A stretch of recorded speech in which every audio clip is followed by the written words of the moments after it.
বাথরুমে যাচ্ছি। হ্যাঁ, এই ডালটা একটুখানি ফুটছে, একটুখানি দেখো, একটু মানে কিছুক্ষণ পর একটু নুন দিয়ে দেবো। বাকি কিন্তু আমি সব ঠিকঠাক করে রেখেছি, ঠিকঠাক করে নুনটা দিয়ে দেবে, ঠিক আছে? আচ্ছা ঠিক আছে।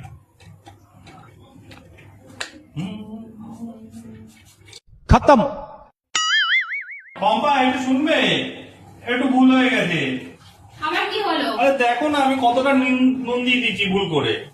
সবই তো ঠিক আমি করে গেছিলাম ভাই, পুরো রান্নাটা করে গেছে, একটু নুন দিতে বলছেন তুমি, সেটাও ঠিক করে দিতে পারো। মানে আমার ভালোই লাগে না। আর আমি এখন ডালটাকে কি করবো, আবার আমাকে রাত্রিবেলা রান্নাটা করতে হবে। আরে কি করবো আমি রাখবো না প্লিজ প্লিজ। রাগ করবো না, আমি কি করবো বলো? আজকে আমরা বাইরে থেকে খেয়ে নেবো, আজকে অর্ডার করে নেবো। তোমার ভালো লাগে না পিজা, আজকে পিজা অর্ডার করবো। হ্যাঁ পিজা হ্যাঁ, খাবো। সবসময় তো তুমি অর্ডার করার জন্যই বসে আছো, যাও এবারে তাড়াতাড়ি করে অর্ডার করো, যাও। ও প্লিজ রাখবো না, কাল থেকে আমি ঠিক মন দিয়ে কাজ করবো। তুমি দেখো আমি ঠিক মন দিয়ে তোমাকে আমি কোনো কাজ করবোই না।